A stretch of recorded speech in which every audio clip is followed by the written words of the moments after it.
गलातियों की पत्री उसका 3 अध्याय 25वीं आयत कहती है कि जितने भी मसीह पर विश्वास करते हैं, मसीह के पास आते हैं, वो व्यवस्था के अधीन न रहे।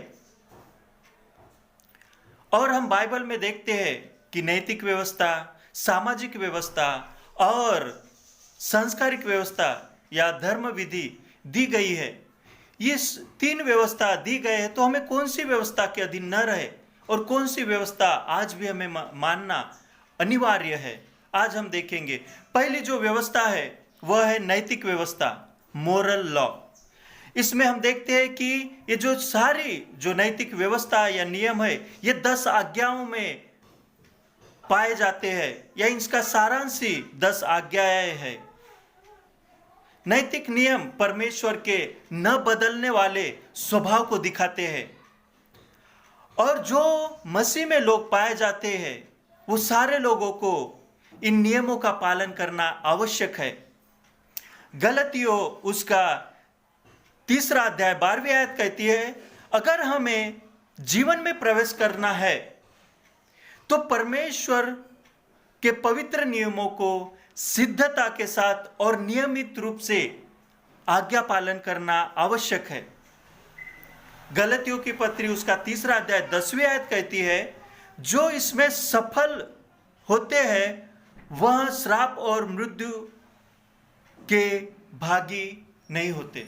यानी जो इसमें असफल होते हैं वह श्राप और मृत्यु के भागी होते, जो चूक जाते, इसमें असफल हो जाते हैं। फिर आगे हम देखते हैं कि 3 अध्याय उसका 13वीं आयत कहती है, परंतु मसीह ने व्यवस्था का पूर्ण रीति से सिद्धता से पालन किया और हमारा श्राप अपने ऊपर ले लिया। इसीलिए आज विश्वासी जीवन पाने के लिए नहीं, लेकिन व्यवस्था या नैतिक नियमों के अधीन भी नहीं है। व्यवस्था के अधीन भी नहीं है और ना ही नैतिक नियमों के अधीन है, क्योंकि ये विश्वासी जीवन पाने के लिए नहीं है। तो भी अपितु नैतिक नियम हमारा गुरु बनकर, ये जो व्यवस्था है नैतिक व्यवस्था, हमारा गुरु बनकर परमेश्वर की पवित्र इच्छा को दिखाते हैं हमारे लिए कि हमें क्या करना है। तो हमें जीवन पाने के लिए तो नहीं, लेकिन परमेश्वर की इच्छा को पूर्ण करने के लिए इन नैतिक नियमों का पालन करना अति आवश्यक है, अनिवार्य है। दूसरा जो है सामाजिक नियम, सिविल लॉ। बाइबल में सामाजिक नियम जो है वो इस्राएल समाज के लिए दिए गए थे, क्योंकि ये एक राज्य को, एक देश के नियम और कानूनों को दर्शाते हैं।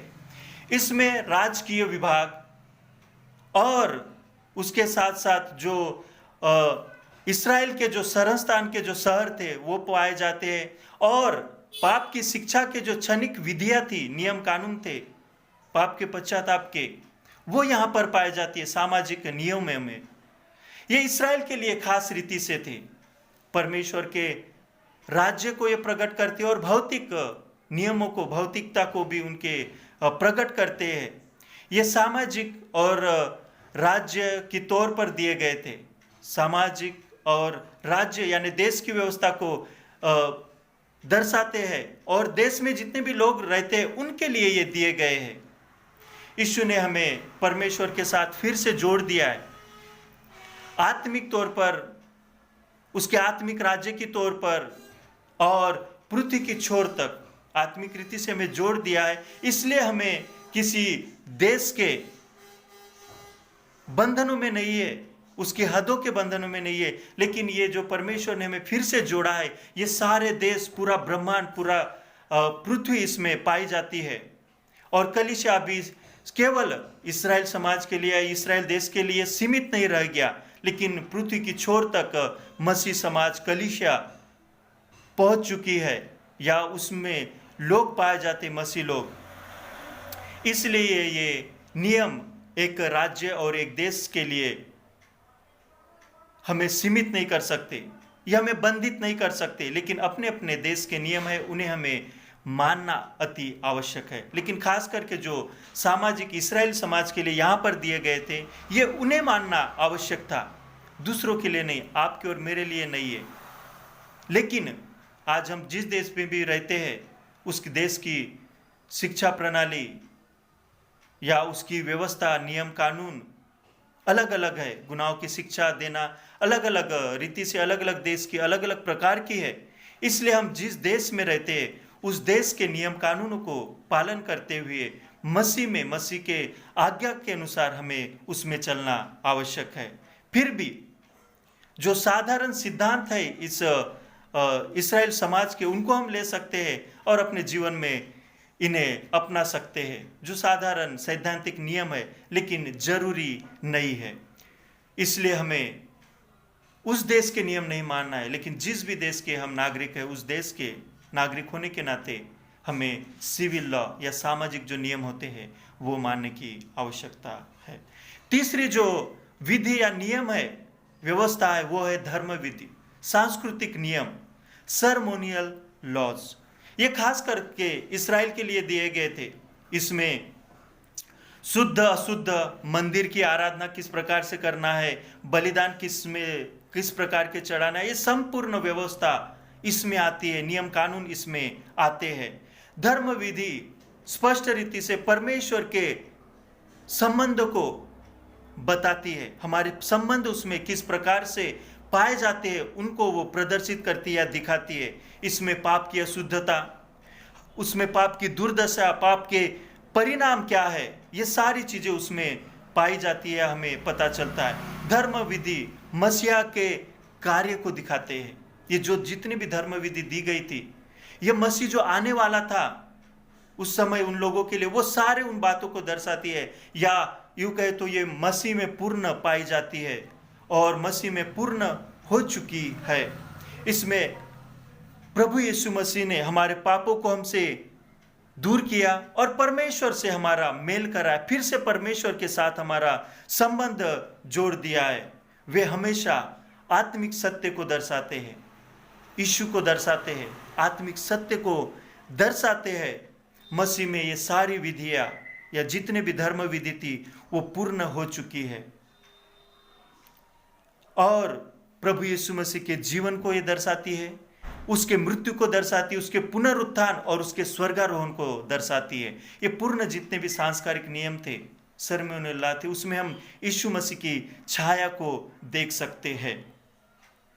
हमें उन्हें नहीं मानना है क्योंकि यीशु मसीह में ये सारी व्यवस्था पूर्ण हो चुकी है।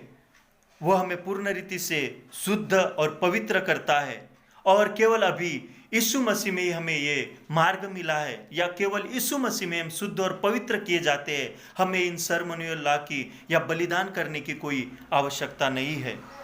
हमारे सारे बलिदानों को यीशु ने पूर्ण किया है और उसी के लिए वो आया था और उसी के बारे में सारी व्यवस्थाएं बताती है। वो हमें पापों को क्षमा करता है, हमारे पापों को क्षमा करके वो अपनी सिद्धता और अपने पवित्र जीवन को हमारे लिए दे देता है और हमें पवित्र करता है और हमारे स्थान पर वो अपने आप को खुद को बलिदान कर देता है। इसलिए बलिदान करने की या जो भी ये धर्म विधि है, इनको मानने की आवश्यकता नहीं है।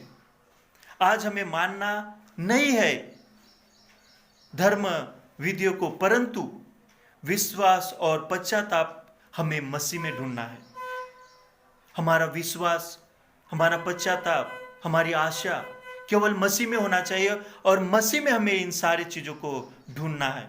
इसलिए हमें केवल जो नियम मानना वो है परमेश्वर के नैतिक नियम जो 10 आज्ञा में दिए गए, और अपने सामाजिक जिस देश में रहते उन नियमों का पालन करना है, लेकिन इन धर्म विधियों को और सर्मोनियल लॉ को नहीं मानना है। और जो भी परमेश्वर की इच्छा लगती है और परमेश्वर में हम आगे बढ़ सकते, उन सारे आज्ञाओं का पालन हमें नए नियम से करना है।